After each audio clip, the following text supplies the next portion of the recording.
Bonjour, je suis Isabelle Landry pour ceux et celles qui ne me connaissent pas. Aujourd'hui, je veux vous parler d'un moment de ma vie qui m'a littéralement dévastée. En 2012, mon conjoint s'est enlevé la vie.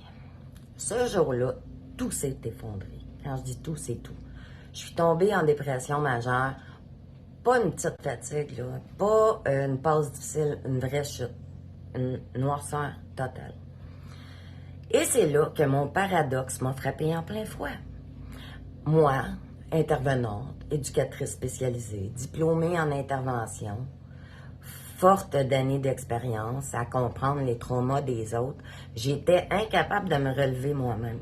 Parce que derrière la professionnelle, ce que j'ai compris, c'est qu'il y avait encore la petite enfant placée. Hein? L'enfant de la DPJ. Celle qui avait appris à survivre, mais jamais à traverser un deuil aussi violent. Puis la culpabilité est venue me frapper. Et pendant que je luttais pour garder la tête hors de l'eau, la DPJ, mon employeur, m'harcelait pour un retour au travail. Contre-expertise, comme si la perte de mon conjoint, c'était pas une bonne excuse. J'ai fini par y retourner, puis j'ai été intervenir dans vos maisons. Alors que la mienne saignait encore. À mon retour, on m'a rétrogradé dans le sens où on m'a mis un chaperon. Pire encore, ce chaperon-là, c'est moi-même qui l'avais formé. Hein? On m'a fermé des portes, refusé des 4 jours, on m'a fait vivre l'enfer, vivre la pression. T'sais. Puis non, ce que j'ai reçu, ce n'était pas du soutien. C'était de la pression, de l'ignorance, du déni institutionnel et de la violence coercitive. Et aujourd'hui, je le dis haut et fort, ce n'est pas comme ça qu'on soutient un humain. Mais c'est exactement comme ça qu'on va l'anéantir. Ce n'est pas comme ça qu'on traite quelqu'un qui souffre. Ce n'est pas comme ça qu'on prend soin de ses employés non plus. Encore moins de ses anciens enfants placés. Et moi, en tant qu'ancienne enfant DPJ, je ne peux plus me taire. Parce que beau être intervenante pour la DPJ, la vérité, puis moi, la justice, c'est beaucoup plus fort.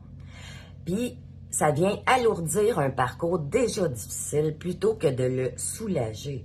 Et pour ceux et celles qui se demandent encore quelle est ma position, hein, Charles? Parce qu'il paraît qu'il faut encore que je me justifie. Ben la voici une bonne fois pour toutes. Oui, je crois qu'il faut un organisme pour protéger les enfants.